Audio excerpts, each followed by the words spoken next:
சங்கீதம் 128 128வது சங்கீதம். சங்கீதம் 128. கர்த்தருக்கு பயந்து அவர் வழிகளில் நடக்கிறவன் எவனோ அவன் பாக்கியவான். உன் கைகளின் பிரயாசத்தை நீ சாப்பிடுவாய், உனக்கு பாக்கியமும் நன்மையும் உண்டாயிருக்கும். உன் மனைவி உன் வீட்டோரங்களில் கனி தரும் திராட்சை கொடியைப் போலிருப்பாள். உன் பிள்ளைகள் உன் பந்தியை சுற்றிலும் ஒலிவமரக் கன்றுகளைப் போல் இருப்பார்கள். இதோ, கர்த்தருக்கு பயப்படுகிற மனுஷன் இவ்விதமாய் ஆசீர்வதிக்கப்படுவான். கர்த்தர் சீயோனிலிருந்து உன்னை ஆசீர்வதிப்பார். நீ ஜீவனுள்ள நாளெல்லாம் எருசலேமின் வாழ்வை காண்பாய். நீ உன் பிள்ளைகளின் பிள்ளைகளையும் இஸ்ரவேலுக்கு உண்டாகும் சமாதானத்தையும் காண்பாய். தேவன் இன்றைக்கு நமக்கு கொடுக்கிற இந்த மாதத்துக்குரிய தேவனுடைய வார்த்தை, இந்த மாதத்துக்குரியதாக நமக்கு கொடுக்கிற வாக்கு தத்தம் இது. தேவன் நம்மை ஆசீர்வதித்திருக்கிறார். எல்லா நாட்களுமே ஆசீர்வாதம் உள்ள நாட்கள். சங்கீதம் 23 சொல்லுகிறது, ஜீவனுள்ள நாளெல்லாம் நன்மையும் கிருபையும் நம்மை தொடர். தேவன் ஆசீர்வதிச்சிருக்கிறார். நாங்கள் என்றைக்கு இயேசு கிறிஸ்துவை சொந்த இரட்சகராக ஏற்றுக்கொண்டு அவருடைய பிள்ளைகளாய் மாறினோமோ அன்றையிலே இருந்தே கிறிஸ்து இயேசுவுக்குள் சகல ஆவிக்குரிய ஆசீர்வாதங்களிலும் தேவன் நம்மை ஆசீர்வதித்து இருக்கிறார். ஏன் மாதத்துக்குரிய வாக்கு தத்தம் என்று சொல்றேன்னு சொன்னால், இந்த மாதத்தில் உறுதியாய் நாங்கள் பற்றி பிடித்து கொள்ள நமக்கு ஒரு உறுதிமொழி ஒன்று உண்டு. அங்கேயும் இங்கே நாங்கள் காரியங்களை நினைத்து யோசித்து கவலைப்படாதபடிக்கு தேவன் நமக்காய் வைத்திருக்கிற எத்தனையோ வாக்கு தத்தங்கள்ல நாங்கள் தேவன் இந்த மாதத்தில் நமக்காக ஒரு காரியத்தை தெளிவாய் பேசி சொல்லுகிறார் என்றால், நீ எதை குறித்தும் கவலைப்படாத, இந்த மாதம் முழுவதிலும் இதை உறுதியாய் நீ பற்றி பிடித்து கொண்டிரு, இந்த காரியங்களுடைய வாழ்க்கையிலே நடக்கும் என்றால் தேவன் ஆசீர்வதிச்சிருக்கிறார். ஆனால் ஆசீர்வாதங்கள் எப்படி மனுஷனுடைய வாழ்க்கையிலே கடந்து வர முடியும்? எப்படி கடந்து வர முடியும்? தேவன் நம்மை ஆசீர்வதிச்சிருக்கிறார். எப்படி ஆசீர்வதிச்சிருக்கிறார்? தேவன் நம்மை எப்படி ஆசீர்வதித்திருக்கிறார்? நம்மை ஆவிக்குரிய ரீதியில தான் தேவன் ஆசீர்வதித்திருக்கிறார். என்னோட கூட திருப்புங்கள். ஹல்லேலூயா. Thank you Jesus. எபேசியர் 1வது அதிகாரம் 3வது வசனம். எபேசியர் 1:3 வாசித்துக்கொள்.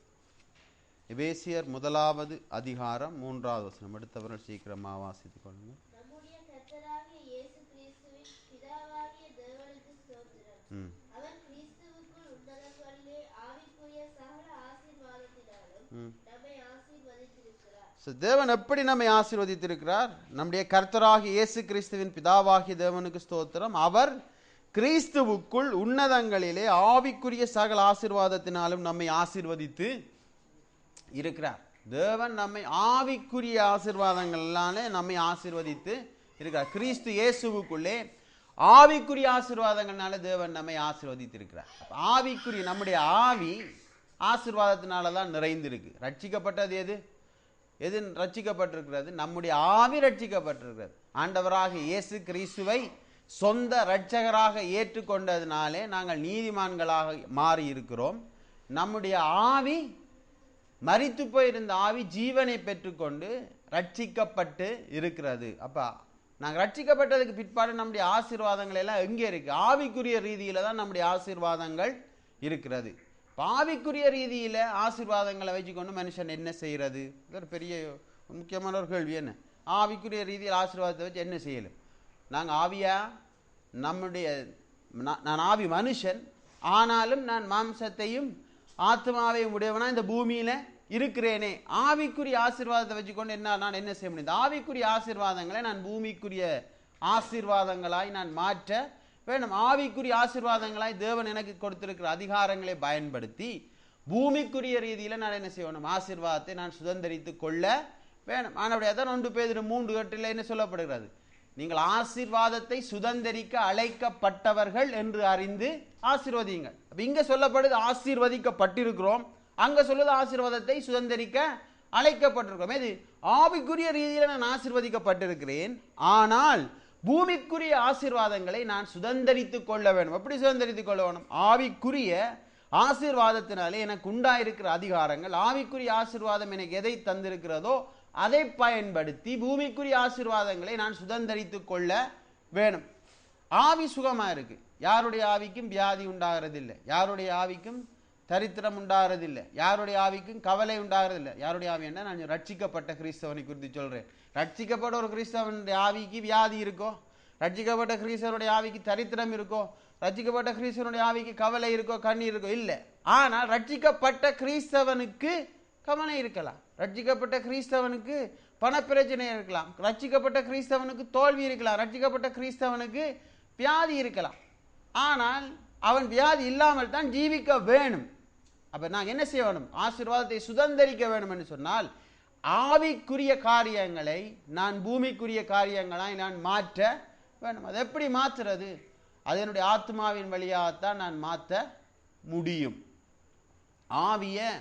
ஆவிக்குரிய காரியங்கள் என்னுடைய ஆத்மாவின் வழியாக சரீரத்துக்குள்ள கடந்து வர வேணும். என்னுடைய ஆவி என்ன நடத்த வேணும். அப்ப என்னுடைய ஆவி என்ன நடத்த வேணும் என்று சொன்னால் என்னுடைய ஆத்மா ஆவி சொல்லுகிற பிரகாரமாக தான் நடக்க வேணும். இப்போ இந்த ஆசீர்வாதம் என்றது குறித்து ஏன் ஒரு மாதம் துவங்கிக்கல, ஒரு வருஷம் துவங்கிக்க ஏன் ஆசீர்வாதங்களை குறித்து நாங்கள் யோசிக்கிறோம் என்றால், தேவன் நமக்கு வைத்திருக்கிற ஆசீர்வாதங்கள் நம்முடைய வாழ்க்கையில கடந்து வர வேணும் என்றால் அதுக்கு என்ன செய்யணும்? தேவன் நம்ம ஏலவே ஆசீர்வதித்திருக்கிறார். அந்த ஆசீர்வாதத்தை நான் என்ன செய்யணும்? என்னுடைய ஆத்ம பிரகாரமாய் நான் மாற்றிக்கொள்ள வேணும். அப்படியே தான் நாங்கள் பார்க்குறோம். என்ன 3 யோவான் 2வது வசனம் என்ன சொல்கிறது? 3 யோவான் 2 என்ன சொல்லுது? உன் ஆத்துமா வாழ்வது போல் எல்லாவற்றிலும் வாழ்ந்து நீ சுகமாயிரு. நீங்க எடுத்தாக வாசிங்க 3 யோவான் 2.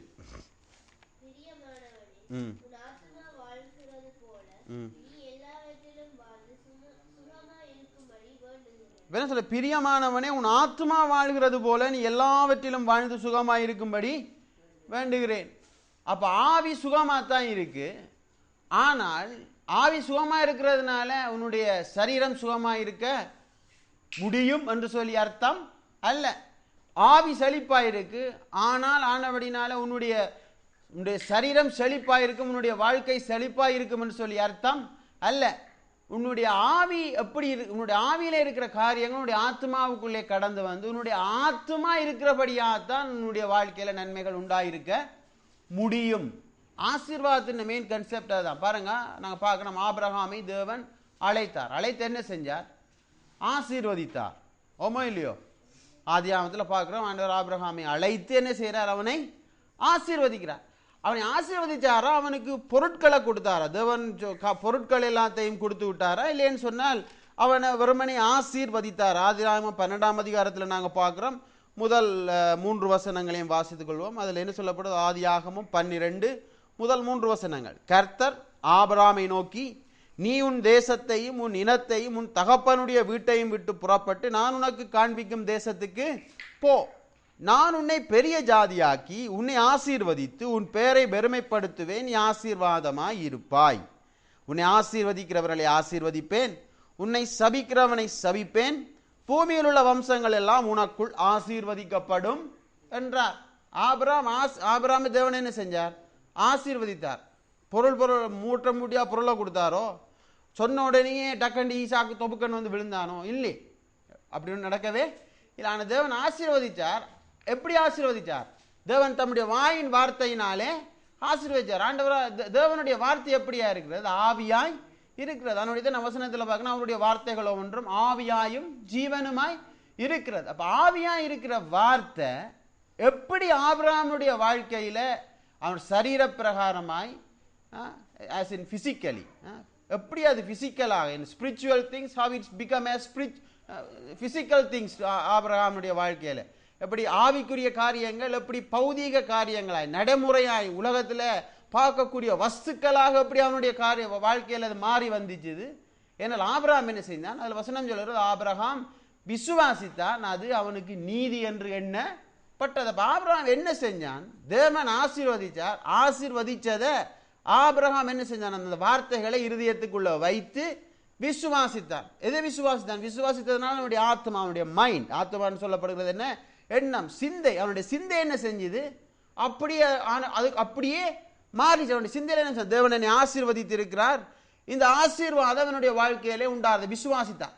அதை விசுவாசித்தான். எப்படி? சும்மா ஆவியின் பிரகாரமாக விசுவாசிக்கவில்லை. அவன் என்ன செஞ்சான்? அவனுடைய ஆத்மாவுடைய எண்ணத்திலே சிந்தையில வச்சு தேவன் சொன்ன ஆசீர்வாதங்கள் அத்தனையும் அவன் கண்டான். அது அவனுடைய வாழ்க்கையில மாறி வந்துச்சு. அதை போலதான் இப்ப தேவன் நம்ம என்ன செஞ்சிருக்கிறார்? ஆண்டவராக இயேசு கிறிஸ்துவை சொந்த இரட்சகராக ஏற்றுக்கொண்ட நம்மை சகல ஆவிக்குரிய ஆசீர்வாதங்களினாலும் ஆசீர்வதித்திருக்கிறார். இந்த ஆசீர்வாதங்கள் எப்படி நம்முடைய வாழ்க்கையில உண்டாக முடியும் என்று சொன்னால், நம்முடைய ஆத்மாவுக்குள்ள கடந்து வந்து அதை நான் கை கொள்ள வேணும். இதுல என்ன சொல்லப்படுறது? உன் ஆத்மா, உன்னுடைய ஆத்மா வாழ்வது போல், பிரியமானவனே உன் ஆத்மா வாழ்கிறது போல, உன்னுடைய ஆத்மா சிந்திக்கிறது போல என்று சொல்லிச்சிருக்கோம் இல்லை? உன்னுடைய ஆத்மா வாழ்வது போல். உன்னுடைய ஆத்மா வாழ்வது போல என்ற என்ன அர்த்தம்? நீ எதை நினைத்து எதை யோசிச்சு எதன்படி வாழுகிறாயோ அதன்படி. சரியா? ஆத்மா வாழ்றண்ட உன்னுடைய நினைவுகள் எப்படி வாழுது? உங்களுடைய நினைவுகள் எப்படி உலகத்தில் ஜீவனம் பண்ணுகிறது? உங்களுடைய நினைவுகள் எப்படி வாழ்ந்து கொண்டிருக்கு? நீங்க நினைக்கிறதெல்லாம் எப்படி வாழ்ந்து கொண்டிருக்கு? இப்போ கேக் அடிக்கணும் பண்ணி நினைக்கிறீங்க, உங்க நினைவு எப்படி வாழுது? நீ கேக் அடிச்சாதான் அது வாழுது. நீ கேக் அடிக்கணும் பண்ணி நினைச்சு கொண்டே இருந்தா அது நடக்குதோ? நீங்க கேக் ப்ரிப்பேர் பண்ணீங்க, பர்த்டேக்கா கேக் ப்ரிப்பேர் பண்ணிக்கொண்டு இருக்கிறீங்க, அது எப்படி நிஜமாகுது? அது வாழுது. அதுக்கு ஒரு வாழ்க்கை இருக்கு, அதுக்கு ஒரு அர்த்தம் இருக்குன்னா கேக்கை நீ அடிக்கிறதா?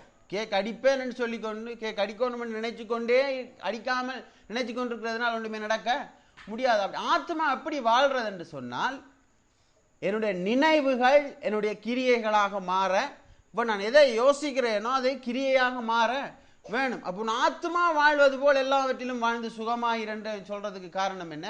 உன்னுடைய ஆவியில இருக்கிற காரியங்கள் அத்தனை உன்னுடைய ஆத்மாவுக்குள்ளே வந்து அதை நீ வாழுகிற பொழுது உன்னுடைய வாழ்க்கையில உனக்கு எல்லாம் உண்டாயிருக்க முடியும்.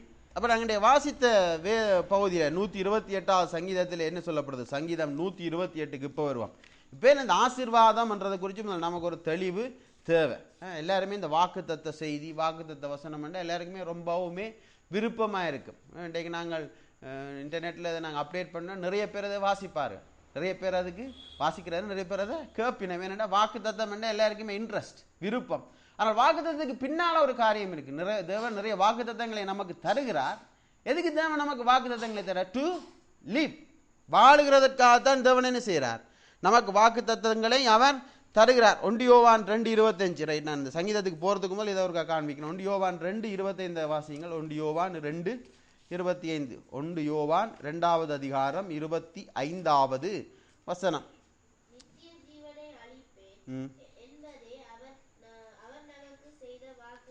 ரைட், நித்திய ஜீவனை அளிப்பேன் என்பதே அவர் நமக்கு செய்த வாக்கு தத்தம். இதே போல நாங்கள் 1 யோவான் 5:11 பார்க்கிறோம், நமக்கு நித்திய ஜீவனை அளித்து இருக்கிறார். 1 யோவான் 5வது அதிகாரம் 5வது அதிகாரம் 11வது வசனத்தில் நாங்கள் பிரவாசிக்கிறோம். தேவன் நமக்கு நித்திய ஜீவனை தந்திருக்கிறார்.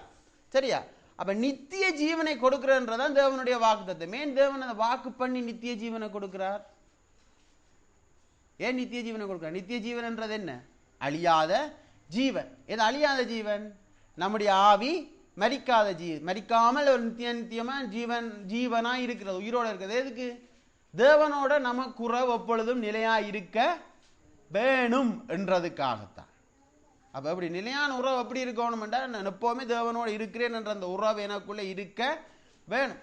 அப்ப இந்த வாக்கு தத்தங்கள் என்றது உண்மையாவே தேவன் வாக்கு தத்தத்தை எதுக்கு கொடுக்கிறார் என்றால், தேவனோட நமக்கு உறவு எப்பவுமே இருக்க வேணும். அப்ப நாங்கள் அதான் மெயின் முக்கியமான விஷயம். வாக்கு தத்தம் என்ற சும்மா ஆசீர்வாதத்தை வாழ்க்கைக்குள்ள கொண்டு வரதுக்கு இல்லை, ஆசீர்வாதம் என்ற வாழ்க்கையில வாரதுக்கு இல்லை. அதுக்கு பின்னாலே இருக்கிற உண்மையான அர்த்தம் என்ன? நாங்கள் தேவனோட நெருங்கிய உறவை உடையவர்களாக இருக்க வேணும். ஆனால் நாங்கள் வாசிச்ச 128வது சங்கீதம் என்ன சொல்லுது? கர்த்தருக்கு பயந்து அவர் வழிகளில் நடக்கிறவனவனோ அவன் பாக்கியவான். எவன் பாக்கியவான்? கர்த்தருக்கு பயந்து அவர் வழிகளில் நடக்கிறவன் பாக்கியவான். பாக்கியவான் என்ன? ஆசீர்வதிக்கப்பட்டவன். வாக்குத்தத்த வசனங்கள் என்னத்தை கொண்டு வருகிறது? ஆசீர்வாதத்தை சுமந்து கொண்டு வருகிறது. அதுக்கு முதல்ல தேவன் என்ன சொல்ற காரியம் என்ன? சங்கீதத்துக்காரன் சொல்ற காரியம் என்ன? எவன் பாக்கியவான்? கர்த்தருடைய வழிகளில் நடந்து பயந்து அவர் வழிகளிலே நடக்கிறவன். அப்படின்னா என்ன அர்த்தம்? அவருடைய வழிகளிலே நடக்கிறவன், பயந்து அவர் வழிகளிலே நடக்கிறவன். இந்த பயமும் வழிகளிலே நடக்கிறதும் என்றது தேவனோடு நமக்குள்ள உறவை குறித்து தான் பேசுது. உலகத்துல நீ பயம்னு சொன்னா என்ன யோசிக்கிறது? பயம்ண்டா அச்சம், திகில், அப்படித்தானே? ஆங்கில டிக்ஷனரியில் சொல்லுது பயம்ன்றது என்ன, உன்னை குறித்த அச்ச உணர்வு. கவலையும் பயம் என்று தான் சொல்றாங்க. Anxiety also feeling of fear. Anxiety என்றது என்ன? கவலை. என்ன கவலை? நடக்காத ஒன்று நடக்கும் என்று யோசிச்சு கவலைப்படுறது. கவலையினுடைய அர்த்தம் என்ன? நடக்காத ஒன்று நடக்கும், இல்லாட்டா ஏதோ ஒரு விஷயம் நடந்துட்டுது, இதால இதெல்லாம் வரும் என்று யோசிக்கிறது தான் கவலை. கவலை என்று சொல்றோம்னா காரணம் இல்லாத பயம். anxiety means what? Fear without any reason என்று சொல்றார். காரணம் இல்லாத பயம்தான் கவலை. அப்ப அந்த பயத்தை குறித்து இங்க வேதம் சொல்ல இல்லை. அந்த பயம் வேற, அது என்னது? பொய். அப்ப காரணமே இல்லாத ஒரு விஷயம், நடக்காத ஒரு விஷயம், அந்த பயத்தை குறித்து சொல்லவே இல்லை. அப்ப வேற என்ன பயத்தை குறித்து சொல்லுது? தண்டனையை குறித்த பயமா? இல்லை, அதை குறித்தும் இது சொல்லவே இல்லை. தண்டனையை குறித்த பயத்தை இது சொல்லவே இல்லை. இங்கே சொல்லப்படுகிறது என்ன? கர்த்தருக்கு பயந்து அவர் வழிகளில் நடக்கிறவன் எவனோ அவன் பாக்கியவான். இப்ப பாருங்க, ஒருத்தருக்கு தண்டனை குறித்த பயம் இருக்குமாக இருந்தால், ஏதாவது விஷயத்தில் தண்டனை குறித்த பயம் இருக்குமா இருந்தா, அவர்கள் அந்த தண்டனைக்காகத்தான் காரியங்களை செய்வார்களே ஒழிய வேற ஒரு நோக்கத்துக்காக செய்ய மாட்டாங்க. உதாரணத்துக்கு பாருங்க, சிங்கப்பூர்ல எல்லாம் துப்பினா என்ன செய்வாங்க? ஃபைன். ரோட்ல நீங்க பேப்பரை போட்டா துப்பினா ஃபைன். ஆனா இலங்கையிலிருந்து போற ஒரு ஆள் சிங்கப்பூர்ல ஒரு 5 வருஷம் தங்குறாருன்னு வைங்க, சரி 10 வருஷம் இருக்கிறாருன்னு வைங்க, 10 வருஷமும் இலங்கையிலிருந்து போற ஒருவர் என்ன செய்வார்? பேப்பர் அறியாமல் துப்பாமல் கிளீனா சிங்கப்பூர்ல இருப்பான், ஃபைன் அடிப்பான் என்ற நிச்சயம் இருக்கு. அவர் இலங்கைக்கு வந்துட்டார். இப்ப இலங்கைக்கு வந்துட்டார், சில நேரத்தில் ஒரு 3 மாசம் 4 மாசம், சில நேரத்தில் 1 வருஷம் அதே ஹேபிட் அவரோட இருக்கும். என்னென்னா சில நேரம் துப்பலாம், இங்கே துப்பினா பிரச்சனை இல்லைன்னு தெரியும், ஆனாலும் உள்ளார மனசில் ஒரு பழக்கப்பட்டது நிமித்தம் என்ன செய்வார்? 1 வருஷம் துப்பாமல் இருப்பார். இதே இன்னொரு 1 வருஷம் கழிச்சது பிறகு அவர் என்ன செய்வார்? நிச்சயமாக அவர் ரோட்டில் துப்புவார், இல்லாட்ட பேப்பர் அறியத்தான் செய்வார். ஏன்? இங்க தண்டனை இல்லை. தண்டனை இல்லை என்ற ஒரு இது வந்ததுக்கு பிற்பாடு அவர்கள் அதை கை கொள்ளுற பழக்கத்தை விட்டு விட்டு போய்விடுவார்கள். அப்ப நிரந்தரமா யாதொரு காரியத்தையும் கை கொள்ள முடியாது. ஆனால் இங்க வசனம் என்ன சொல்றது? கர்த்தருக்கு பயந்து அவர் வழிகளில் நடக்கிறவன் எவனோ அவன் பாக்கியவான். நடக்கிறேன்னு சொன்னாலே அவர் வழிகளில் நடக்கிறேன்டா கை கொள்ளுறது. அப்ப அப்படிப்பட்ட ஒரு பயம், தண்டனைக்குரிய ஒரு பயம் நமக்கு உண்டாயிருக்குமே இருந்தா நாம் என்ன செய்வோம்? நிச்சயமாக அதை நிரந்தரமா எல்லா நாட்களிலும் நம்மால கை கொள்ள முடியாது. அதனுடைய வேதம் தண்டனையை குறித்து பேச இல்லை. நீ பொய் சொன்னியன்னா தேவன் உன்னை தண்டிச்சிடுவார், களவெடுத்தியன்னா தேவன் உன்னை தண்டிச்சிடுவார், நீ அப்படி செஞ்சீன்னா தேவன் உன்னை தண்டிச்சிடுவார், ஆனபடினால நீ அதையெல்லாம் செய்யாத அவர் வழிகளில் நடன்னு சொல்லவில்லை. அப்படி ஒரு காலம் நடக்கவே முடியாது. என்னென்னா நியாயப்பிரமாணத்தின் காலத்தில் அப்படித்தான் இருந்துச்சு. என்ன ஓமோ இல்லையோ? நியாயப்பிரமாணத்தின் காலத்தில் ஓய்வு நாட்களை பரிசுத்த குலைச்சலாக அனுமதிக்க ஆசாரிக்க கூட அப்படின்னு என்ன அர்த்தம்? ஓய்வு நாளில் உறவு பொறிக்கினாலே கல்லால் எறிஞ்சு கொலை செய்ய வேண்டும். அப்ப அப்பயும் பயம் இருந்துச்சு ஆக்களுக்கு. ஆனால் அந்த பயம் எப்படிப்பட்ட பயம்? தண்டனைக்குத்தான் பயந்தார்களே அல்லாமல் அதற்கு மேலால் அதுக்குள்ள என்ன காரணம் இருக்கு, எதற்காக தரப்பட்டிருக்கிறதுன்றது குறித்து யாருமே அறியவே இல்லை. ஆனபடியா தான் பார்க்குறோம், பழைய உடன்படிக்கையின் காலத்தில் பலி செலுத்துறது ஒரு முக்கியமான ஒரு வழக்கம். அவங்கள என்ன செய்யும்? என்ன பாவத்தை வேணுமானாலும் செய்யலாம், ஆனால் பாவ நிவாரண பலி, குற்ற நிவாரண பலி, சமாதான பலி இது எல்லாத்தையும் செலுத்திட்டா முடிந்தது. ஆனபடினால் அவர்கள் தேவனோடு கர்த்தரோடு தமக்கு இருக்கிற உறவை குறித்து அவங்க என்ன செஞ்சாங்க? அதை குறித்து அவைக்கு பயம் இல்லை. அதை குறித்த ஒரு எச்சரிக்கை உணர்வு அவர்களுக்கு இல்லாமல் போயிட்டு எதை வேணுமானாலும் செய்யலாம், செய்துட்டு நாங்கள் பலி கொடுத்துட்டா சரி. அப்போ அதை குறித்து வேதம் இங்கே பேச இல்லை. இங்கே வேதம் சொல்லுகிறது என்ன? மீறப்படாத ஒரு உறவு முறை, மீறப்படாத ஒரு உறவு முறை, எப்போவுமே மீறாமல் எப்பொழுதுமே கை கொள்கிற ஒரு உறவு முறையை குறித்து தான் இங்கே வசனம் சொல்லுது. கர்த்தருக்கு பயந்து அவர் வழிகளில் நடக்கிறவன் எவனோ அவன் பாக்கியவான். அவர் வழிகளில் நடக்கிறேன்னு சொன்னா ஒருக்கா நடந்துட்டு முடிஞ்சா அவன் பாக்கியவானா இருக்க முடியுமா? இல்லை. அவர் வழிகளில் நடக்கிறேன்டா தொடர்ந்து நடக்கிறேன்டா என்ன? அது ஒரு உறவு. அது ஒரு உறவா இருந்தா தான் தொடர்ந்து நடக்க முடியுமே அல்லாமல் இடையிட்டு அப்படி நாங்கள் இருக்கவே முடியாது. இதை கொஞ்சம் தெளிவாக விளங்கிக் கொள்றதுக்கு நாங்கள் புதிய உடன்படிக்கை போல ரோமர் 8வது அதிகாரம் 14-15 வசனத்தை வாசிங்க. ரோமர் 8வது அதிகாரம் 14-15. ரோமர் 8:14-15 பார்ப்போம் சீக்கிரமாக. அது என்ன சொல்லுது? ரோமர் 8:14-15. மேலும் எவர்கள் தேவனுடைய ஆவியினாலே நடத்தப்படுகிறார்களோ அவர்கள் தேவனுடைய புத்திரர்களாய் இருக்கிறார்கள். அந்தப்படி திரும்பவும் பயப்படுகிறதற்கு நாங்கள் அடிமைத்தனத்தின் ஆவியை பெறாமல் அப்பா பிதாவே என்று கூப்பிட பண்ணுகிற புத்திர சுவிகாரத்தின் ஆவியை பெற்றீர்கள்.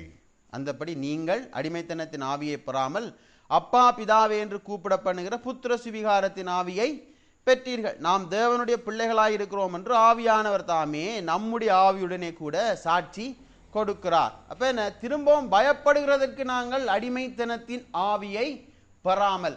அப்ப இங்க என்ன சொல்லப்படுது? வசனம் என்ன சொல்லுது? அடிமைத்தனத்தின் ஆவி தான் பயப்படுகிற ஆவி. இப்ப நாங்கள் அடிமைகளா இல்லைன்னு சொல்லி வசனம் சொல்லுது. சரியா? என்ன முந்தி நாங்கள் அந்தபடி நாங்கள் பயப்படுகிறதற்கு அடிமைத்தனத்தின் ஆவியை பெறையலைன்னு சொன்னா அப்ப நாங்கள் இப்ப பயப்படுற ஆவி உடையவர்களாய் இல்லை. அப்ப பயம் இல்லாதவர்களா இருக்கிறோம் சொன்னா அப்ப நமக்குள்ள எப்படிப்பட்ட ஆவி இருக்க வேணும்? அடிமைத்தனம் உடையவர்களா இல்லாமல் இருக்கிறோம் என்றால் அப்ப எப்படிப்பட்ட ஆவி நமக்குள்ள இருக்கிறது? அது இந்த பயப்படுற எச்சரிக்கை உணர்வின் ஒரு ஆவியை குறித்து பேசவே இல்லை. அப்ப இந்த பயம் எதை சொல்லுது? இப்ப தாப்பனுக்கும் பிள்ளைக்கும் இடையில இருக்கிற பயம் என்ன பயம்? அப்பா சொல்றார், அப்பாவுக்கு பிள்ளைக்கு சரி ஒரு வளர்ந்த பிள்ளைன்னு பையன் 22-24 வயசு ஒரு பையன் ஆயிட்டான்.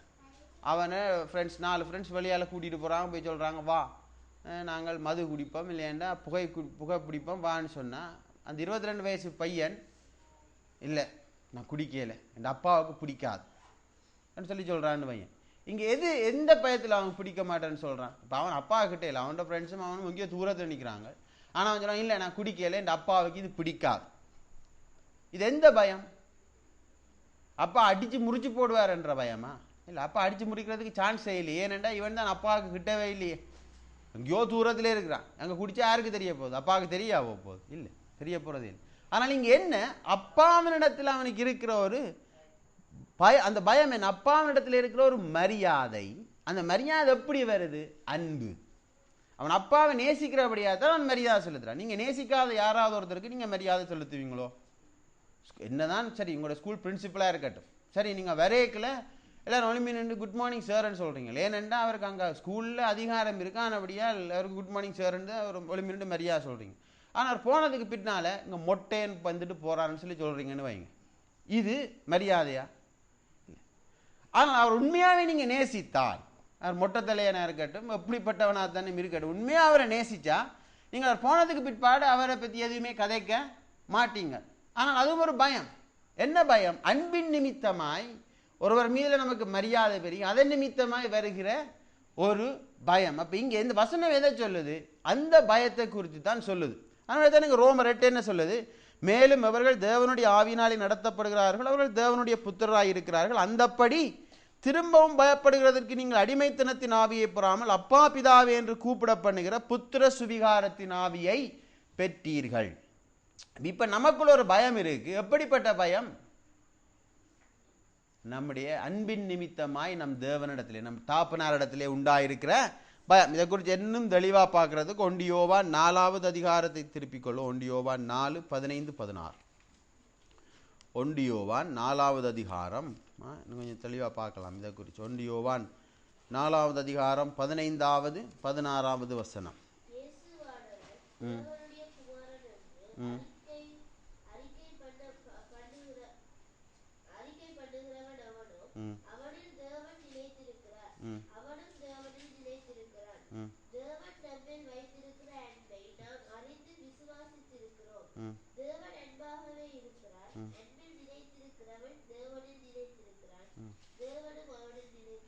என்ன சொல்லுது? தேவன் நம்மேல் வைத்திருக்கிற அன்பை நாம் அறிந்து விசுவாசித்திருக்கிறோம். தேவன் அன்பாகவே இருக்கிறார். அன்பிலே நிலைத்திருக்கிறவன் அன்பில் தேவனில் நிலைத்திருக்கிறான், தேவனும் அவனில் நிலைத்து இருக்கிறார். அப்ப நாங்கள் இப்ப அவர் அப்பா பிதாவே என்று கூப்பிடுகிற புத்திர சுவிகாரத்தின் ஆவியுடையவர்களாக இருக்கிறோம் சொன்னா, இப்ப நான் அப்பா பிள்ளை, அப்பாவுக்கும் பிள்ளைக்கும் இடையில என்ன இருக்கு? அன்பு இருக்கிறது. அப்ப அன்புன்னு சொன்னால் என்ன? அந்த அன்பினாலே நான் என்ன செய்யறேன்? அவரிடத்திலே நிலைத்து இருக்கிறேன். அப்ப இப்ப எனக்கு பயம் இருக்கு, தேவனை குறித்த ஒரு பயம் இருக்கு. எப்படிப்பட்ட பயம்? தண்டிக்கிறவர் சொல்லி ஒரு பயம் இல்லை, தேவனுடைய தண்டனையை குறித்த பயம் இல்லை. அவர் எனக்கு அப்பா, நான் அவருக்கு விரோதமா யாதொன்றையும் செய்ய கூடாது, என்னுடைய அப்பாவுக்கு இது விருப்பமே இல்லை, என்னுடைய அப்பாவுக்கு இது பிரியமே இல்லை, ஆனபடியே நான் அதை செய்யக்கூடாது. இப்போ நான் சொன்ன பழைய உதாரணத்துக்கே நான் சொன்ன 22 வயசு பையன் தூரத்தில் போயிருக்கிறான், ஒரு தவறுக்கு தன்னுடைய நண்பர்களோட அவன் உடன்பட இல்லை. காரணம் என்ன? தாப்பனார் நிமித்தம் அவனுக்கு இருக்கிற ஒரு பயம், ஒரு அன்பு. அப்படின்னா என்ன அர்த்தம்? தகப்பன் தூர இருந்தாலும் அவனுடைய ஆத்மா யாரோட இருக்குது? தகப்பனோட இருக்கு. அவனுடைய எண்ணங்கள் எல்லாம் அங்கே இருக்குது, தகப்பனோட இருக்கு. அவன் தனியே இருக்கிறான், ஆனால் அவனுடைய எண்ணங்களிலே தகப்பன் அவனோடு கூட இருக்கிறார். அவனுடைய எண்ணத்தை மறைக்க முடியல, அவனுடைய சிந்தனையை மறைக்க முடியல, அவன் செய்கிற கிரியைகளை அவனால் மறைக்க முடியாது. தகப்பன் தூர இருக்கலாம், ஆனால் அவனால் எதை மறைக்க முடியாததுக்கு காரணம் என்ன? தகப்பனோடு அவ்வளவு நெருங்கின அன்பை உடையவனாய் இருக்கிறான், நெருங்கின தவறை உடையவனாய் இருக்கிறான். சின்னத்தில் பார்த்தீங்கன்னா தெரியும், ஜோய் சைசாக்க பார்த்தா தெரியும், ஏதாவது மிஸ்டேக் விட்டா நாங்கள் சின்னத்தில் கண்டிருக்க மாட்டோம், ஏதோ செய்திருப்பாங்க, ஆனால் நாங்கள் வரையக்க பார்த்தா தெரியும், அப்படி முழிஞ்சு கொண்டு நிற்பாங்க, டக்குனு தலையை எப்படி கவுட்டு வச்சு கொண்டு தலையணியால் மூடிட்டு இப்படி ஒழிச்சு கொண்டு இருப்பாங்க. ஏன் அவங்க செய்கிறாங்கண்டா, they feel my dad already so that, அப்பா ஏற்கனவே இதை கண்டுட்டார், இல்லாட்டி அம்மா ஏற்கனவே இதை கண்டுட்டா, அப்பா அம்மா கண்டுட்டான், அக்கா கண்டுட்டான், நான் செய்ததை கண்டுட்டான். ஏன்னா அவங்களுக்கு அவர்களுடைய சிந்தையை என்ன செய்ய முடியலை, மறைக்க முடியவில்லை. அவர்கள் உங்களை நெருங்கி நேசிக்கிறபடினாலும் உங்களை நெருக்கமாக உணர்றாங்க, எப்பொழுதுமே தங்களோடு கூட இருக்கிறார்கள்னு சொல்லி உணர்கிறார்கள். அதனால சில ஆக்களை பாருங்க, தவறு செஞ்சால் சில ஆக்கள் அவையே காட்டி கொடுத்துருக்கணும், ஏதாவது மிஸ்டேக் செய்திருக்கணும், செய்து போட்டு கை காலையெல்லாம் நடுங்கும், அவைக்கு கடை நடுங்கும், வாயெல்லாம் தடுமாறும், ஏதோ ஒன்று செஞ்சு அதுலேருந்தே பார்க்குறவன் கண்டுபிடிச்சிடுவான், ரைட் இவன் ஏதோ பிள்ளை செஞ்சிருக்க. ஏனென்றால் அவருடைய உணர்வுகளின் படி என்ன, அவர்கள் யாருக்கு விரோதமாய் தவறு செஞ்சார்களோ அவர்கள் தூரமாக இல்லை, அவர்கள் தூரமாகவே இல்லை. அதனுடைய நீங்கள் வசனம் என்ன சொல்லுது? தேவன் நம்மேல் வைத்திருக்கிற அன்பை நாம் அறிந்து விசுவாசித்திருக்கிறோம். தேவன் அன்பாகவே இருக்கிறார், அன்பில் நிலைத்திருக்கிறவன் தேவனில் நிலைத்திருக்கிறான், தேவனும் அவனில் நிலைத்து இருக்கிறார். நியாய தீர்ப்பு நாளிலே நமக்கு தைரியம் உண்டாகத்தக்கதாக அன்பு நம்மிடத்தில் பூரணப்படுகிறது. ஏனென்றால் அவர் இருக்கிற பிரகாரமாக நாமும் இவ்வுலகத்தில் இருக்கிறோம். யார் இருக்கிற பிரகாரமாக நாமும் இருக்கிறோம்? இயேசு இருக்கிற பிரகாரமாக நாமும் இருக்கிறோம். எப்படி இயேசு இருக்கிற பிரகாரமாக நாம் இருக்கிறோம்? நாங்கள் அன்பினாலே தேவனுக்கு பயந்திருக்கிறபடினால இயேசு இருக்கிற பிரகாரமாய் நாங்கள் இவ்வுலகத்திலே இருக்கிறோம். இயேசு எப்படி இருக்கிறாரோ அப்படியே நான் இருக்கிறேன். எப்படி? என்னுடைய அன்பு இவ்வுலகத்திலே இருக்கிறோம் சொல்லப்படுறது. இங்க பரலோகத்தில் இருக்கிறேன்னு சொல்ல இல்லை, கவனமாக பாருங்க, வசனத்தை சொல்லுது இவ்வுலகத்திலே இருக்கிறோம். இவ்வுலகத்தில் நாங்கள் அவர் இருக்கிற பிரகாரமாக இருக்கிறோம் என்று சொன்னா, அவர் இப்போ எங்கே இருக்கிறார்? இயேசு இப்போ எங்கே இருக்கிறார்? எங்கே இருக்கிறார்? அவர் பரலோகத்தில் தேவனுடைய வலது பாரிசத்திலே வீற்று இருக்கிறார். எப்படிப்பட்டவராய் இருக்கிறார்? எல்லாவற்றின் மீதும் அதிகாரத்தை உடையவராய் இருக்கிறார். பிசாசின் மீது அதிகாரத்தை உடையவர், எல்லாவற்றின் மீது சகலவற்றின் மீதும் அவருக்கு அதிகாரத்தை உடையவராய் இருக்கிறார். இங்க பரலோகத்தில் இருக்கார். இங்க வசனம் சொல்லுது நாம் அவரை போல உலகத்தில் இருக்கிறோம் என்றா அவருக்கு என்ன அதிகாரம் எல்லாம் இருக்கிறதோ அவர் அந்த அதிகாரங்களை உடையவராய் பரலோகத்திலே இருக்கிறார். நான் அந்த அதிகாரங்களை உடையவனாய் பூலோகத்திலே இருக்கிறேன். வசனம் சொல்லுது. இப்போ வசனம் பொய்யுரையாது. இந்த வசனம் சொல்லுகிறபடியே உண்மையிலே கிறிஸ்துவை போல எல்லாவற்றின் மீதும் அதிகாரத்தை உடையவனாய் நான் எப்பொழுது இருக்க முடியும் என்று சொன்னால், நான் தேவனிடத்திலே அவருடைய அன்பிலே நிலைத்து இருக்கிற பொழுது மாத்திரம்தான் என்னால் இருக்க முடியும். அதனால தான் 128 சங்கீதம் என்ன சொல்லுது? அவருக்கு பயந்து அவர் கட்டளைகளிலே தரித்திருக்கிறவன், அவர் கட்டளைகளை கை கொள்ளுகிறவன் பாக்கியவான். எவன் பாக்கியவான்? அதில் நிலைத்து இருக்கிறவன். திருப்பி 128 சங்கீதத்தை போகும்போது வாசிப்போம். 128 சங்கீதம் என்ன சொல்லுது? 128 சங்கீதம் என்ன சொல்லுது? கர்த்தருக்கு பயந்து அவர் வழிகளில் நடக்கிறவனவனோ அவன் பாக்கியவான். உன் கைகளின் பிரயாசத்தை நீ சாப்பிடுவாய், உனக்கு பாக்கியமும் நன்மையும் உண்டாயிருக்கும். யாரு? அவர் வழிகளிலே நடக்கிறவன். அவருக்கு பயந்து அவர் வழிகளிலே நடக்கிறவன் என்றா அதையே கை கொள்ளுகிற பொழுதுதான் அவன் பாக்கியவானாய் இருக்க முடியும். இப்ப அவர் இருக்கிற பிரகாரமாய் நான் எப்படி இருக்க முடியும் என்று சொன்னால், அன்பிலே நான் நிலைத்து இருக்க வேண்டும், கை கொள்ள வேண்டும். ஏதாவது அவருடைய கட்டளைகளுக்கு பிரியமா இருந்து நான் கை கொள்ள வேண்டும். இதைத்தான் நாங்கள் உபாகமம் 5:29 பார்த்தோம். போன கிழமை நாங்கள் இதை குறித்து தியானித்தோம். உபாகமம் 5:29 என்ன சொல்லுது? உபாகமம் 5வது அதிகாரம் 29வது சொன்னவங்க அங்கே தேவன் சொல்லுகிற இந்த வார்த்தைகளை பார்ப்போம். உபாகமம் 5:29. Deuteronomy chapter 5 verse 29. உபாகமம் 5:29 அவர்களும் அவர்கள் பிள்ளைகளும் என்றென்றைக்கும் நன்றாயிருக்கும்படி அவர்கள் எந்நாளும் எனக்கு பயந்து என் கற்பனைகளை எல்லாம் கைக்கொள்வதற்கேற்ற இருதயம் அவர்களுக்கு இருந்தால் நலமாய் இருக்கும். அப்ப தேவன் என்ன சொல்றார்? எனக்கு பயந்து என் கட்டளைகளை கைக்கொள்ளும் இருதயம் அவர்களுக்கு உண்டாயிருக்க வேண்டும். எதுக்கு? எந்நாளும் அவர்களும் அவர்களுடைய பிள்ளைகளும் நன்றாய் இருக்கிறதற்கு, எந்நாளும் அவர்கள் நன்றாய் இருக்கிறதற்கு. இப்ப தேவ ஆண்டவராக இயேசு கிறிஸ்து இருக்கிற பிரகாரமாக நாங்கள் பூமியில் இருக்கிறோம் என்று சொன்னால் நாங்கள் என்ன நித்திய ஜீவனை உடையவர்களாய் இருக்கிறோம். அவருக்கும் சாவு இல்லை, நமக்கும் சாவு இல்லை. எப்பொழுதும் எல்லா நேரத்திலும் அவரும் ஜீவித்துக் கொண்டிருக்கிறார், நாமும் ஜீவித்துக் கொண்டிருக்கிறோம். அப்படின்னு என்ன அர்த்தம்?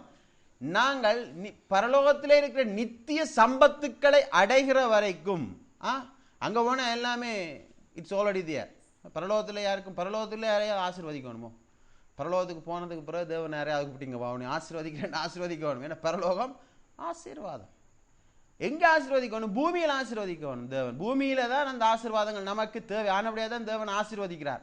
அந்த ஆசீர்வாதங்கள் நமக்குள்ள நிறைந்திருக்கிறதுக்கு தான் தேவன் நமக்கு கொடுத்திருக்கிற ஒரே ஒரு வழி என்ன? ஆண்டவராகிய இயேசு கிறிஸ்து. இயேசு கிறிஸ்து இருக்கிற பிரகாரமா நான் இருக்க வேணுமா இருந்தா அவர்ல நான் நிலைத்து இருக்க வேணும். இந்த பயப்படுறேன்னு சொல்றது அதுதான். அவருக்கு பயந்து அவர் வழிகளில் நடக்கிறதுன்றது சொன்னா என்ன? பயம் என்றது ஒரு உறவு. பயம் என்றது என்ன? உறவு. நாங்கள் யோவான் 17வது அதிகாரம் 3வது வசனத்தை பார்த்தோம்டா, யோவான் 17:3 சொல்லுகிறது என்ன? ஆண்டவராய் இயேசு கிறிஸ்துவையும் யோவான் 17வது அதிகாரம் 3வது வசனம் என்ன சொல்லுது? ஒன்றான மெய்த்தேவனாகிய உம்மையும் நீர் அனுப்பினராகிய இயேசு கிறிஸ்துவையும் அறிவதே நித்திய ஜீவன். அறிகிறதுன்னு சொன்னால் என்ன? அறிகிறதுன்னு சொன்னால் என்ன? ஒருத்தர் அறிமுகப்படுத்துறதில்ல. அறிகிறதுன்னு சொன்னால் என்ன? உறவு. அறிதல் என்று சொல்றது உறவு, நெருக்கமான உறவைத்தான் சொல்றது அறிதல் என்று சொல்லி. ஆதியாகத்தில் பார்க்கிறோம் என்ன? ஆதாம் ஏவாளை அறிந்தான் என்று சொல்லப்படுது. ஆதாம் ஏவாளை அறிந்தான் என்ன? அவளை பற்றி அறிமுகமாச்சல்ல, அறிந்தான்னு சொன்னா அவளிடத்துல இருந்த ஒரு நெருக்கமான உறவு. அப்ப இங்க என்ன சொல்றது? எது நித்திய ஜீவனாம்? ஒன்றான மெய்த்தேவனாகிய உம்மையும் ஆண்டவராகிய இயேசு கிறிஸ்துவையும் அறிகிறதே நித்திய. ஒன்றான மெய்த்தேவனாகிய உம்மையும் நீர் அனுப்பினவராகிய இயேசு கிறிஸ்துவையும் அறிவதே நித்திய ஜீவன். அறிகிறதா நித்திய ஜீவன் சொன்னால் என்ன? அந்த உறவில, நெருங்கின உறவில நிலைத்திருக்கிறது தான் நித்திய ஜீவன். அப்ப நித்திய ஜீவன் நெருங்கின உறவில இருக்க என்ன நடக்கும்? எனக்கு எல்லாமே உண்டாயிருக்க முடியும். நெருங்கின உறவில் இருக்கிறேன்னு சொன்னா எப்பொழுதுமே அந்த நெருங்கின உறவில் இருக்கிறேன்னு சொன்னா என்ன? எப்பவுமே அந்த உறவிலேயே இருக்கிறது. இயேசுவை பார்க்கிறவர் என்ன சொன்னார்? நான் என் சுயமா யாதொன்றையும் செய்கிறது இல்லை, என் தகப்பனார் செய்கிறதாக காண்கிறது எதுவோ, அவர் சொல்லுகிறது எதுவோ அதைத்தான் நான் செய்கிறேன். அப்படின்னா என்ன அர்த்தம்? இயேசு திடீர்னு நித்திரையில் ஒலிம்பி எல்லாத்தையும் செய்தாரா? இல்லை. அவர் நம்மை போல நடமாடினார். பகல் நேரத்தில் நடமாடினார், ரா நேரத்தில் நித்திரை கொண்டார், பிரசங்கித்தார், அதிசயங்களை எல்லாம் செய்தார். ஆனால் செய்து முடிஞ்சிட்டு அவர் ஒன்றுக்கும் ஒவ்வொரு காரியங்களுக்கும் பிற்பாடு அவர் சொல்ற காரியம் என்ன? நான் என்னுடைய சுயமாய் செய்யவில்லை. அப்படின்னா என்ன அர்த்தம்? he already always living with God. எதை செய்தாலும் எல்லா நேரத்திலும் என்ன? தேவனோடு ஒரு நெருங்கின உறவில் அவர் இருந்தார். அப்ப அந்த பயப்படுதல்னு சொல்லி அங்க 128வது சங்கீதத்தில் சொல்றதும் அப்படிதான். பயந்து அவர் வழிகளில் நடக்கிறதுன்றதும் என்ன? எப்பொழுதுமே அதே உறவில இருக்கிறது. உதாரணத்தை பாருங்க, யோசேப்பையும் தாவீதையும் நான் சீக்கிரமா காட்டிய 15 நிமிஷங்கள்ல காட்டிய முடிக்கிறேன். யோசேப்பையும் தாவீதையும் நாங்கள் இதில் உதாரணமா பார்க்கலாம்.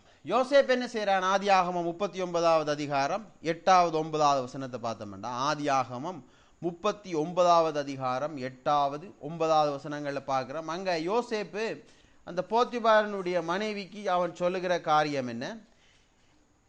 அவனோ தன் எஜமானுடைய மனைவியின் சொல்லுக்கு இணங்காமல் அவளை நோக்கி, இதோ வீட்டிலே என்னிடத்தில் இருக்கிறவைகளில் யாதொன்றை குறித்தும் என் ஆண்டவன் விசாரியாமல் தமக்கு உண்டான எல்லாவற்றையும் என் கையில் ஒப்பித்திருக்கிறார். இந்த வீட்டிலே என்னிலும் பெரியவன் இல்லை. நீ அவருடைய மனைவியாயிருக்கிறபடியால் உன்னை தவிர வேறொன்றையும் அவர் எனக்கு விலக்கி வைக்கவில்லை. இப்படி இருக்க நான் இத்தனை பெரிய பொல்லாங்குக்கு உடன்பட்டு தேவனுக்கு விரோதமாய் பாவம் செய்வது எப்படி? இப்ப யோசேப்பு சொல்ற காரியம் என்ன? தேவனுக்கு விரோதமாய் பாவம் செய்யறது. அப்படி யாரு பாவம் செய்ய போறான்? இப்ப போத்திபாருடைய மனைவிக்கு ஒப்புக்கொண்டால், அவளுடைய ஆசைக்கு இணங்கினா யாரு தவறு செய்யறது? Who will commit the fault? Who will commit sin? யோசேப்பு தான் தவறு செய்வான். ஆனா யோசேப்பு என்ன சொல்றான்? என் தேவனுக்கு விரோதமாக பாவம் செய்கிறது. யோசேப்பு சொல்ற காரியம் என்ன? என் தேவனுக்கு விரோதம் அப்படின்னு என்ன அர்த்தம்? நான் செய்கிற தவறு யாருக்கு விரோதமானது? தேவனுக்கு விரோதமானது என்ன அர்த்தம்? அவனுடைய அர்த்தம், அவனுடைய பேச்சு என்ன எப்படியா இருக்குது? நான் வேற தேவன் வேற அல்ல, ரெண்டு பேருமே ஒன்றாகவே இருக்கிறோம். நான் அவரோட இருக்கிறேன், அவர் என்னோடு கூட இருக்கிறார். அப்ப அவருக்கு விரோதமாய் நான் பாவம் செய்கிறது எப்படி பார்க்கிறேன்? இப்படிப்பட்ட யோசேப்பு தான் நாங்கள் அவனுக்கு என்ன, அவனுடைய வாழ்க்கையில என்னென்ன காரியங்கள் நடந்ததுன்றது நமக்கு தெரியும். என்ன நாங்க பார்க்கிறோம், அவனுக்கு எவ்வளவு நிறைவான ஆசீர்வாதங்கள் அவனுடைய வாழ்க்கையிலே உண்டாயிருந்தன்னு சொல்லி நாங்க பார்க்கிறோம். இப்படி பயந்த யோசேப்பு இப்படி தேவனுக்கு விரோதமாய் நான் எப்படி பாவம் செய்கிறது என்கிறதை குறித்து ஒரு அச்சமுடைய யோசேப்பை நாங்க பார்க்கிறோம். என்ன நடக்குது? அவன் எகிப்து தேசம் முழுமைக்கும் அவன் என்ன செஞ்சான்? பிரதம மந்திரியா வந்தான். இப்ப 128வது சங்கீதம் சொல்லுது, இந்த பிரகாரமாய் அவன் ஆசீர்வதிக்கப்படுவான். என்ன 128வது சங்கீதம் என்னத்தை சொல்லுது? கர்த்தருக்கு பயந்து நடக்கிற மனுஷனுக்கு இந்த பிரகாரமான ஆசீர்வாதங்கள் எல்லாமே என்ன செய்யுமா? அவனுடைய வாழ்க்கையிலே இருக்கும். என்ன, அவன் மனைவி அவன் வீட்டோரங்களில் கனிதரும் திராட்சை கொடியை போல் இருப்பாள். அவன் பிள்ளைகள் பந்தியை சுற்றிலும் ஒலிவ மர கன்றுகளைப் போல இருப்பார்கள். அவன் கைகளின் பிரயாசத்தை அவன் சாப்பிடுவான். அவனுக்கு பாக்கியமும் நன்மையும் உண்டாய் இருக்கு. இது யோசேப்புன்ற வாழ்க்கையில நடந்துச்சுதோ நடக்கலையோ? நடந்துச்சு. ஆனால் அதெல்லாம் உண்டாகிறதுக்கு முதல்ல யோசேப்பு செய்தது என்ன? யோசேப்பின் இருதயத்தில் இருந்த உணர்வு என்ன?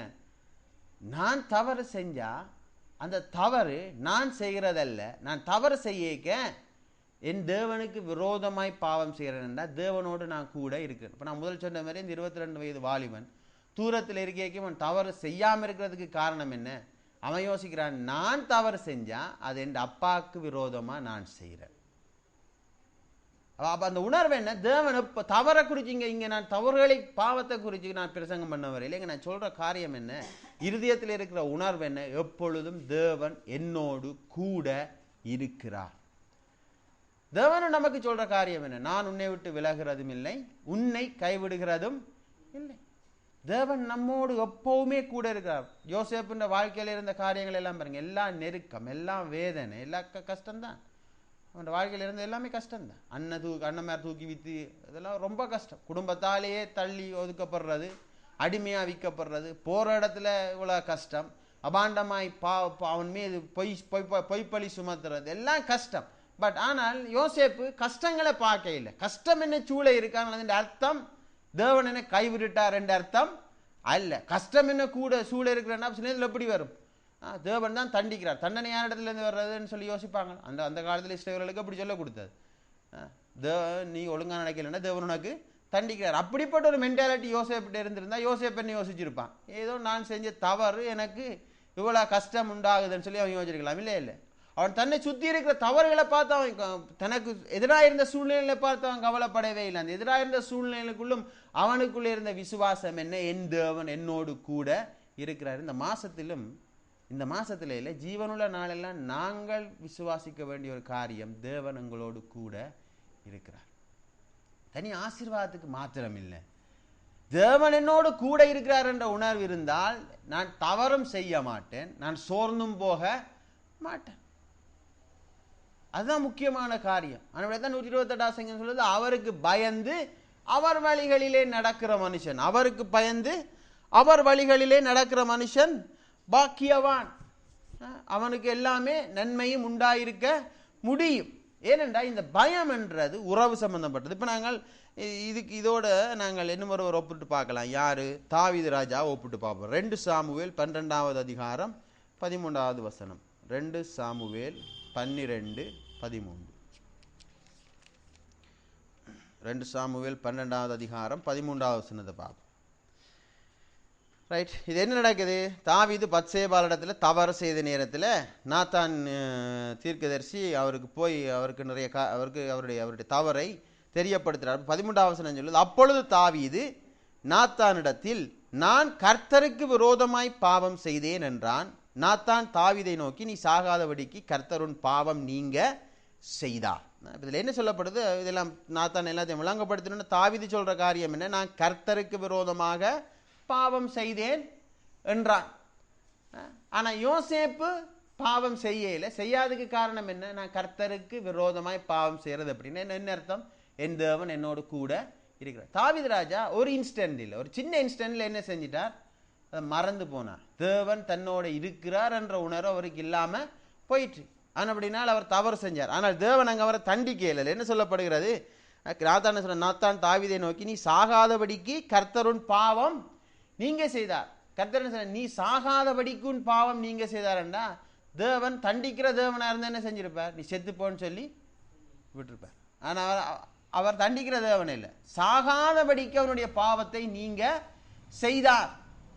நாங்கள் பின்னால பார்க்குறோம், அந்த சங்கீதங்களில் பார்க்குறோம். அந்த நேரத்தில் தாவீது ராஜாவுடைய மனநிலைமை எப்படியா இருந்தது. சங்கீதம் 51, சங்கீதம் 51 சங்கீதம் 11 வசனத்தை பாருங்க. அதில் தாவீது ராஜா இந்த பச்சைவாளத்தில் தவறு செய்த நேரத்தில் எழுதின ஒரு சங்கீதம் தான் இது. அதில் 51:11 அவர் சொல்ற காரியத்தை பாருங்க. உமது சமூகத்தை விட்டு என்னை தள்ளாமலும் உமது பரிசுத்த ஆவியை என்னிடத்தில் இருந்து எடுத்துக்கொள்ளாமலும் இரும்.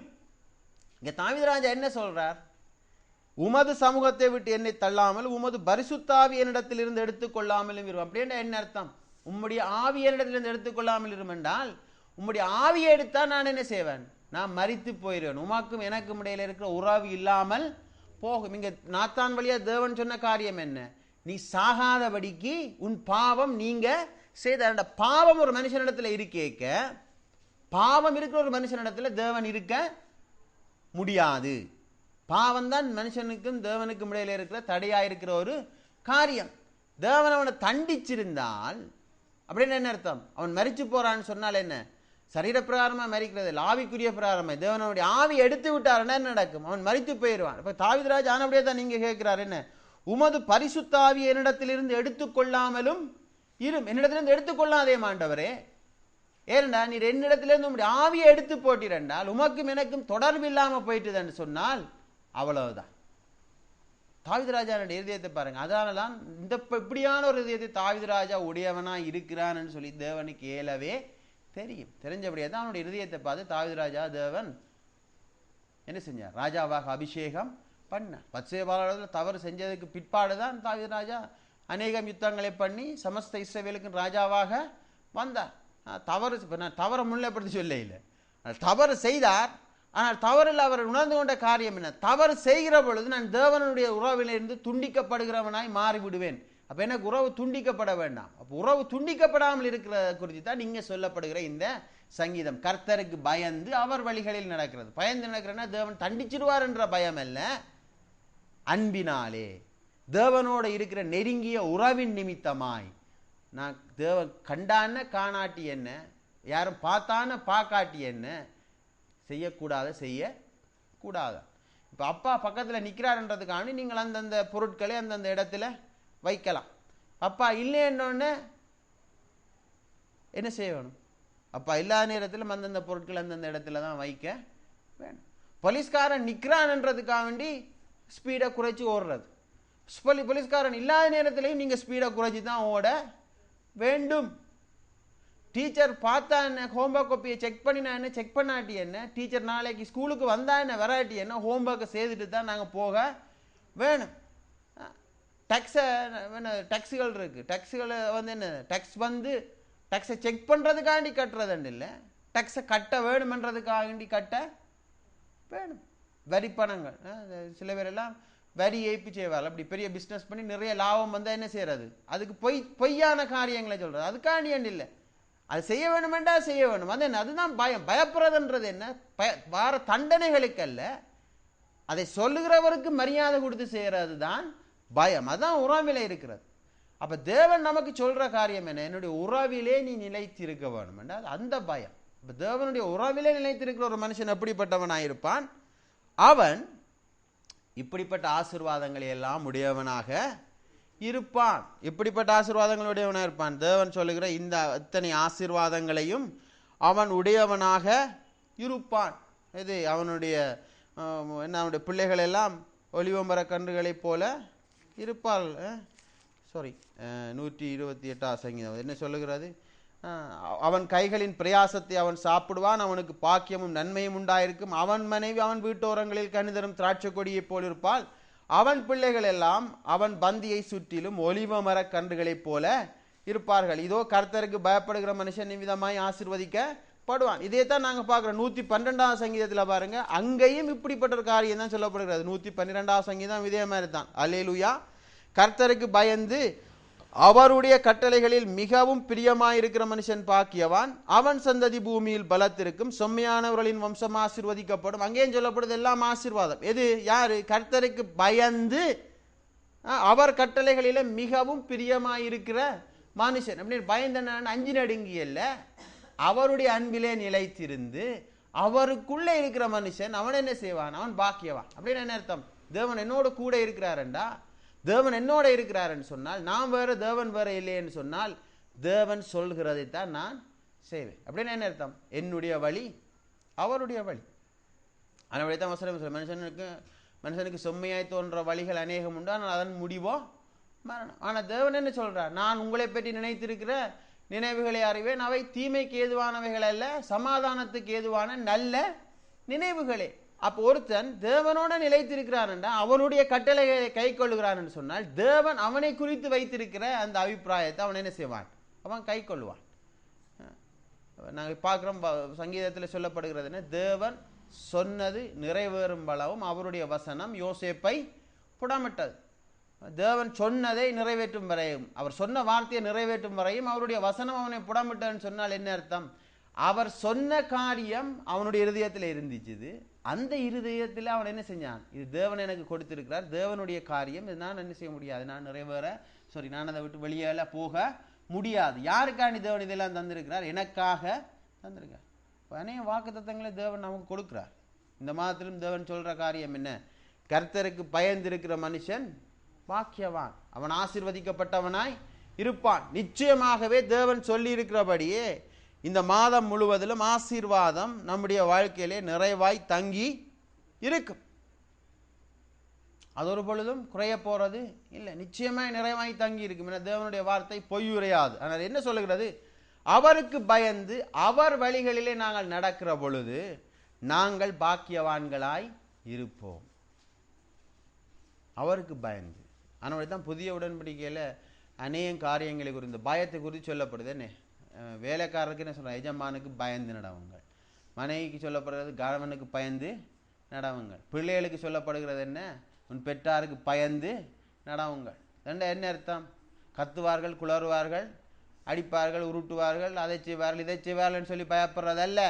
அதில் உண்மையிலே தேவ பயம் இருக்குமாக இருந்தால், என்ன உண்மையான தேவ பயம் ஒரு மனுஷனுக்கு இருக்குமா இருந்தால், நாங்கள் என்ன செய்வோம்? உண்மையாக மனுஷருக்கு பயந்து நடப்போம். அடி உதைக்கு, பேச்சுக்கு, உருட்டு பிரட்டலுக்கு பயப்படுறதல்ல, அந்த பயம் இல்லை. தேவ பயம் என்ன? அன்பு. இப்போ தேவ அன்பை குறித்து நாங்கள் கடந்த நாட்களில் கற்றுக்கொண்டு வரோம். தேவ அன்புன்றது என்ன? மனுஷனுக்கு இருக்கிற அன்புக்கும் தேவனுடைய அன்புக்கும் நிறைய வித்தியாசமே இருக்கு.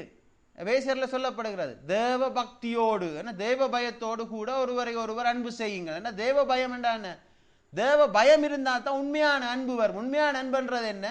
அவர்கள் இருந்தால் என்ன, இல்லாவிட்டால் என்ன, சந்தர்ப்பம் எப்படிப்பட்டதாக இருந்தா என்ன, எப்படி இல்லாத சந்தர்ப்பம் வாய்ப்பாக இருந்தானே, வாய்ப்பு இல்லாமலாம் இருந்தானே, எப்படியா தான் இருந்தாலும் ஒருவருக்கு ஒருவர் கீழ்ப்படிந்து நடக்கிற தேவ பயம் இருந்தால் மனுஷரிடத்துல உண்மையான அன்பு வரும். மனுஷனை ஏமாற்ற மாட்டாங்க. சரியா? தேவ பயம் இருந்தால் மனுஷனை ஏமாற்ற மாட்டாங்க. முதல்ல பாரு, நான் சொன்னது 22 வயது வாலிபன் குடிப்பழக்கம் கூடாதுன்றதுக்கு காரணம் என்னண்டா, அவன் நல்ல ஒரு தெய்வ பயம் உள்ளவனாக இருந்தால் தான் அவனால் அப்பாவுக்கு பயப்படுற ஒரு இருதயம் இருக்க முடியும். பாருங்க, இல்லை எங்கள் யாழ்ப்பாணத்தில் கேடான நாட்கள் இந்த நாட்கள் எல்லாம் என்ன ஓயல் படிக்கிற 8ஆம் வகுப்பு 9ஆம் வகுப்பு படிக்கிற பிள்ளைகள் எல்லாம் போதவஸ்து பாவிகள் ஒரு மிக கேடான ஒரு சூழ்நிலை வந்திருக்கு. இப்போ நாங்கள் இருந்த நாட்கள்லாம் இந்த பழக்கம் நமக்கு இல்லை. அதெல்லாம் பெரிய ஒரு சாபக்கேடான விஷயம். அப்படியும் நடக்குதுன்னா அது பெரிய ஒரு சாபக்கேடுன்னு தான் சொல்லுவார். காரணம் என்ன? அந்த நாட்களிலே பிள்ளைகள் எல்லாரும் தேவ பயத்திலே வளர்க்கப்பட்டார்கள். வீடுகளிலே எல்லாம் குடும்பமாக இருந்து ஜெபம் சொல்லுவார்கள், வேதம் வாசிப்பார்கள், தியானிப்பார்கள். தாய் தாப்பன்மார் பிள்ளைகளுக்கு தேவனை குறித்து, தெய்வ பயத்தை குறித்து கற்றுக் கொடுப்பார்கள். எந்த பிரகாரமாய் தேவனுக்கு பிரியமுள்ள நடக்க வேணும்ன்றதை கற்றுக் கொடுப்பார்கள். தாய் தாப்பன்மார் அப்படி நடப்பார்கள். நான் நல்லா ஜபிக்கிறதுக்கு ஒரு ஆவி இருந்ததுக்கு காரணம் அப்பா ஜபிக்கிறேன், அம்மா நல்லா ஜபிப்பா. அதுக்கு காரணம் என்ன? அம்மா பார்த்து கற்றுக்கொண்ட விடயம். அப்போ எப்படி பயம் வந்தது? இப்போ பிள்ளைகளுக்கு என் பயம் இல்லாமல் போகுது. அப்பா அம்மாவே ஜபிக்கிறது இல்லை, அப்பா அம்மாவே தேவபக்தி உடையவர்களாக இருக்கிறது இல்லை. தேவபக்தி இல்லாமல் போனபடியா இன்றைக்கு மனுஷர்கள் என்ன செய்கிறார்கள்? அன்பு இல்லாதவர்களாய் இருக்கிறார்கள். அன்பில்லாதவர்களாக இருக்கிறபடியா தான் தாதப்பனுக்கு யாரும் பயப்படுறதே இல்லை. அம்மா அந்த வீட்டில் இருந்தால் 3வது வீடு தள்ளி ஒரு பையன் சிகரெட் குடிச்சிட்டு வருவான். அம்மா இந்த ஊரில் இருந்தால் அவன் இன்னொரு ஊரில் போய் தாராளமாக சாராயம் குடிச்சிட்டு வருவான். அது மாத்திரம் இல்லை, சில ஒரே வீட்டுக்குள்ளே அப்பா மேலே நின்றா கீழே பிள்ளை தவறான காரியங்களை செய்ய முடியும். அப்பாவுக்கு தெரியாதானே பிரிண்டரில் இருக்கிற பேப்பரை எல்லாம் கண்டபடி ஓடு பிரிண்ட் பண்ணி எடுத்துட்டு போகலாம். அப்பா மேலே நிற்கிறார், அவர் அங்கே நிற்கிறார் தானே. ஆனபடியால் இது எல்லாத்தையும் நான் இங்கே தூக்கி எறிந்துட்டு போக முடியும். இதெல்லாம் உண்மையான தேவ பயம் இருந்தால் என்ன செய்வார்கள்? அவர்கள் மனித இடத்திலே உண்மையான அன்பை உடையவர்களாய் இருப்பார்கள். 128 சங்கீதம் தேவனுக்கு பயந்து நடக்கிறவனுக்கு குடும்பத்தில் என்னென்ன ஆசீர்வாதங்கள் எல்லாம் வரும் என்று சொல்லுது. உன் கைகளின் பிரயாசத்தை நீ சாப்பிடுவாய், உனக்கு பாக்கியம் நன்மையும் உண்டாயிருக்கும், உன் மனைவி உன் வீட்டோரங்களில் கனிதரும் திராட்சை செடியை போல் இருப்பாள். என்ன யாரு? குடும்ப தலைவன் ஒழுங்கா இருந்தான்டா, குடும்ப தலைவி ஒழுங்கா இருப்பாள், பிள்ளை ஒழுங்கா இருப்பாள்னு சொல்லுது. அப்படின்னு என்ன அர்த்தம்? குடும்ப தலைவனுக்கு உண்மையா தேவனிடத்தில் அன்பு இருந்தால், அவன் தேவ அன்பை உடையவனாய் இருந்தால் அவன் அன்பை காண்பிப்பான், தேவனுடைய அன்பை காண்பிப்பான். ஆனபடினால தேவ அன்பை காண்கிறவர்கள் என்ன செய்வார்கள்? அவர்கள் மனுஷனிடத்திலே உண்மையான அன்பை காண்பிப்பார்கள். இப்போ இந்த குடும்பத்தில் தாறுமாற காரியம் நடக்குதுண்டா, நான் தான் அதுக்கு பொறுப்பு. நான் தேவ பயம் இல்லாதவனாய் இருக்கிறேன். நான் தேவ பயம் இல்லாமல் இருந்தால் தான் நம்முடைய குடும்பத்திலே நடக்கும், எல்லாமே தாறுமாறா நடக்கும். இப்போ பிள்ளைகள் தாறுமாறா நடக்கிறார்கள் சொன்னால் அதுக்கு காரணம் என்ன? நானும் தெய்வ பயத்தை உடையவனாய் இல்லை, என்னுடைய மனைவியும் தெய்வ பயத்தை உடையவளாய் இல்லை. இப்போ என்னுடைய குடும்பமே தாருக்கு மாறா நடக்குதுன்னு சொன்னால் நாங்கள் நாளைக்கு தேசத்தில் நன்மை எதிர்பார்க்க முடியாது. இந்த கிராமத்தில் நல்ல நடக்க உடையவர்களாய் நாங்கள் இருக்க வேணுமா இருந்தால், இந்த கிராமத்தில் இருக்க சனம் ஆசீர்வாதத்துக்களை கடந்து வர வேணுமா இருந்தால் முதல்ல நான் தேவ பயத்தை உடையவனாக இருக்க வேணும். நாங்கள் தெய்வ பயத்தை உடையவர்களாக இருக்க வேணும்.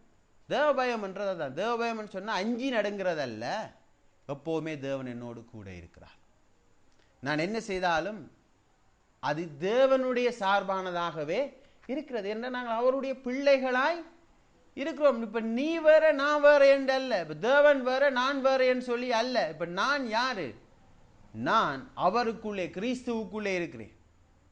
தேவன் என்ன சொல்ற? நான் உன்னை விட்டு விலகுவதும் இல்லை, உன்னை கைவிடுகிறதும் இல்லை. அது மாறாத ஒரு உண்மை.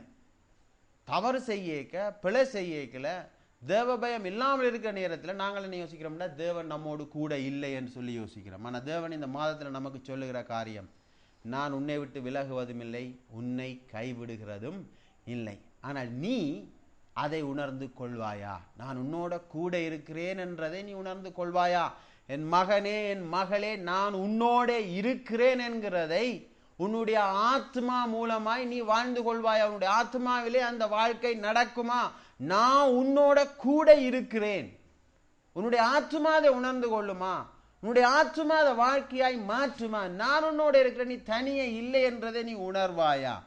உணர்ந்து கொள்வாயாக இருந்தால் நீ எனக்கு பயந்து என்னுடைய கட்டளைகளை எல்லாம் நீ கை கொள்ளுவாய். நீ அப்பொழுது நீ என்னுடைய கட்டளைகளை எல்லாம் கை கொள்ளுகிற பொழுது உன் கைகளின் பிரயாசத்தை நீ சாப்பிடுவாய், உனக்கு பாக்கியம் நன்மை உண்டாயிருக்கும். உன் மனைவி உன் வீட்டோரங்களில் கனிதரும் திராட்சை கொடியை போல் இருப்பாள், உன் பிள்ளைகள் உன் பந்தியை சுற்றிலும் ஒலிவ மரக்கன்றுகளை போல் இருப்பார்கள்.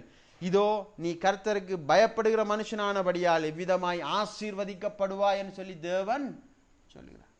தேவன் பொய்யுரையாதவர். நிச்சயமா இந்த மாதத்தில் இல்லை, ஜீவனுள்ள நாட்கள் எல்லாம் இந்த ஆசீர்வாதம் நமக்கு பொருந்தும். ஆனால் நம்முடைய இருதயத்தில் இருக்க வேண்டிய ஒரே ஒரு உண்மை, நாங்கள் உணர்ந்து கொள்ள வேண்டிய ஒரே ஒரு உண்மை, ஒரே ஒரு சத்தியம் என்னவென்றால் நானும் நீயும் தனியாக அல்ல. தேவன் எல்லா நேரத்திலும், எந்த சந்தர்ப்பத்திலும், எந்த சூழ்நிலையிலும் தேவன் நம்மோடு கூட இருக்கிறார்.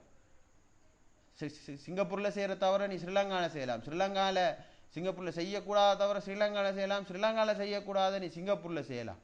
ஆனால் நீ ஸ்ரீலங்காவில் இருந்தானே, சிங்கப்பூரில் இருந்தானே, எல்லா இடத்திலும் நீ செய்கிற தவறுகளை தேவன் காண்கிறார்.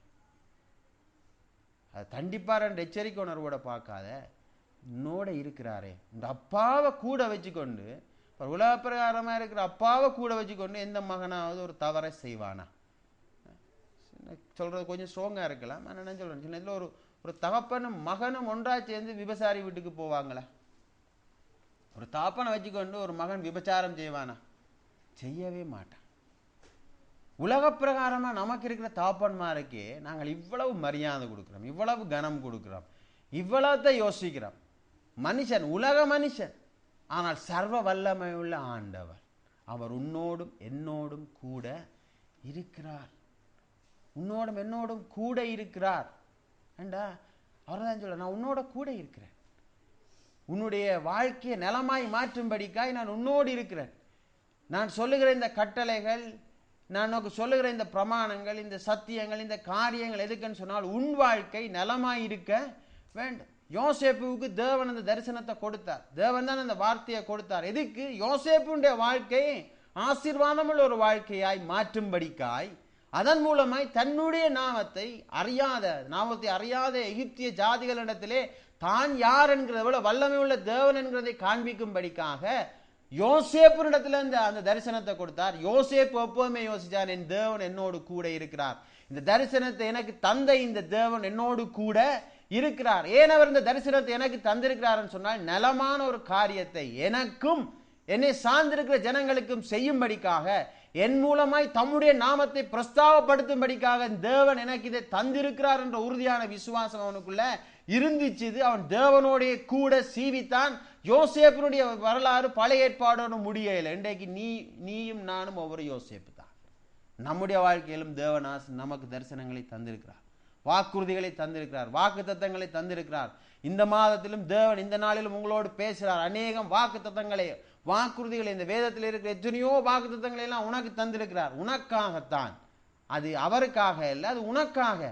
ஆனால் அந்த வாக்கு தத்தங்களை உடையவர் உன்னோடு கூட இருக்கிறார். நீ உன்னோடு கூட, அவர் உன்னோடு கூட இருக்கிறார் என்ற விசுவாசம் உனக்குள்ள இருக்கிற பொழுது, தேவன் என்னோடு இருக்கிறார் என்கிற உணர்வு உனக்குள்ள இருக்கிற பொழுது, நீ தேவனுக்கு பயந்து அவர் உனக்கு வைத்திருக்கிற கட்டளைகளை கை கொள்வாய்.